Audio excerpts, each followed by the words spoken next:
Every time I hear you say hello, all I see is yellow, like daisies in the meadow. And I just thought you should know. Depth into the family outside of, oh, you're a cool person. Let's be gay brothers. Let's be gay sisters. Gay, you're my gay parents now. Because like I can't. I mean, I don't call everybody my best friend. Mm-hmm. You know what I'm saying? Like you have to work to be my best friend. I had to work 6 motherfucking years.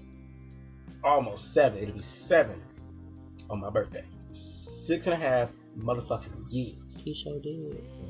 Just to even for him to be cool with me, let alone be his best friend. Well, it was a lot less time than that, but Michael, you were always my best friend, but you didn't really become. You weren't really. Let me put it like this: I knew the moment I was dying in the hospital. When you bathed me, that's when I knew you was my best friend. Cause bitch, some other people who will remain nameless. Oh my god. What? Girl, she got it. It's been weeks and I hate it. I know Raven was here. I was like, Michael, come bathe me, please. Cause guys wanted to bathe me, and I was like, I don't want you bathing me. I knew right then and there that you were gonna be my best friend for life. Call now. This is how when he called me at 11:13. I said, bitch, I need you to come bathe me. The train where I was, the trains were going to stop running in about 30 minutes. I said, my best friend needs me. I hopped on that train back to Crawford Lawn Hospital. And I said, my name is Michael Lewis. Tell me where Antron-Reshaud, but well, are you family? Yes, I am. I'm his brother. Now, will you please tell me where his room is? Right. And I found you. And bitch, I was so relieved. And I stayed there. He did stay. Like, I always knew that we were gonna be best friends, but I was like, you know what? This person is definitely a root in my life when I let you bathe me. Like, for real. I would do that for him, and I would do that for him. And bitch, you know, I like the fact that you always checking on me, and you're always like, what's going on, what's new, and I love that about you, Red. And I love your spirit, you know. Cause trust me, if I didn't love y'all wouldn't be in my house. I know it. But I mean, that's real talk, because let me tell y'all something. I learned. It's a few years ago when I first had my place. I was inviting people to my house. When I lost everything, the people I invited to my house, I didn't get anything from them, and that hurt. And I said, the next time I get a space, the people, I'm going to be very selective on who comes to my house. Like, I ain't going to say names, but this person was bringing just people to my house, and I didn't know them. And I'm like, I have a problem with that. And it's not because I'm just anal like that, but because I don't know them, and plus, I'm not comfortable with everybody in my space. You know what I'm saying? Because it's my space. I don't want your spirits in my space, and you not. You know what I'm saying? But we gonna move on. Right. We gonna move on. So, another topic that's on my mind. Gay men. That too. Gay men. Black gay men, but gay men in general, or just people, any, you know, but because we represent a particular community. Dating, jumping from relationship to relationship to relationship. Now, I have an issue. How are you gonna be off and on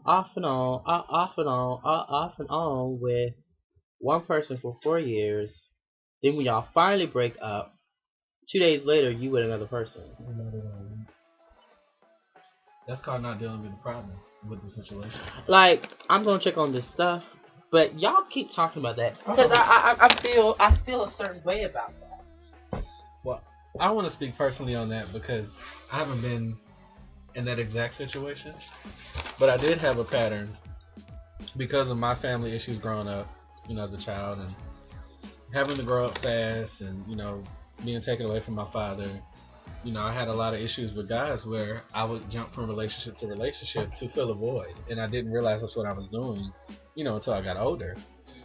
But it can also happen when you're older, when you're so used to having someone in your life, especially 2, 3, 4 years, and then they're gone. No matter how it happened, if you just broke up because it's not working, or somebody cheated or lied or abused you or whatever, and then in 2 days you're with someone else, you're not dealing with it. You're not accepting that this is something that I need to actually take time for myself and, see where I need to be. See where I, do I need to move on and continue working, continue taking care of home, continue taking care of my life, and then worry about being with somebody else? Or am I going to get back with the person that I just split up with? It's a lot of things you have to take into consideration. And people don't do that. They just think that jumping in another relationship will instantly fix the problem and patch up the hurt and the pain that, that they might feel. And it doesn't work that way. Like, Yes, Mr. Rogers. I love that. I love how you said that was just really perfect. How you say that people get into these relationships because they don't want to deal with the problem. And the truth of the matter is, they don't want to deal with the problem. Not only do they not want to deal with the problem, They pretend to be something. exactly. They want to get excuses. Well, I'm over this person. But can I ask a question? Mm-hmm. If you're so over this person, why do you keep talking about them? Why do you have dreams about this person? Why is it that now you're telling certain people that you're seeing your ex-boyfriend in the eyes of your new boyfriend? What? Bitch, what? See, that is too much. That is a little lot. Can I say That is. I won't say. That I won't name names, but my brother. Don't even do that. I won't say the name. But still, don't even do that, cause he may watch. But I know one brother. But you know. Anyway, so and plus I wanted to subscribe. Yeah. So Yeah. I have an issue with that. I have a big issue with that because how do you're saying you see your ex-boyfriend in the eyes of your wait, what did he say? Seeing his ex-boyfriend in the eyes of his friend.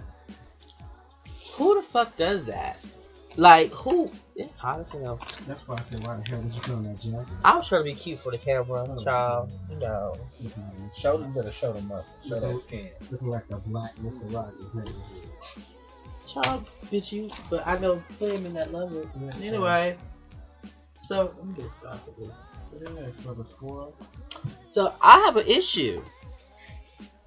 If you still, like Red said, you're not dealing with the problem. What you're doing is you're running away from it. Displacement. And very good, very good. And now on top of that, it's like, I'm sorry. How are you gonna expect a man to get to know you and to know who you are when you don't even know who the fuck you are? When bitch, you don't even know where your Waldo is. Like, how the hell do you expect guys or anybody really to get close to you when you can't get close to yourself? When you don't know yourself to the point where you know what you like and don't like and what have you. Like, people think that, like, a lot of people think that being single is a death sentence. It's not. It has its days, of course, where you want somebody to get cuddled up with and all that stuff. But it's not a bad thing to be single. But then you have your days when I'm really fucking glad I don't have to do this shit. Right, for real though, because there are days I could walk into my place and be like, oh, I'm loving it. And you don't have to worry about when I have to check in, I don't have to talk to them, so make sure or let them know I'm here, check on their day. Like, all you have to worry about is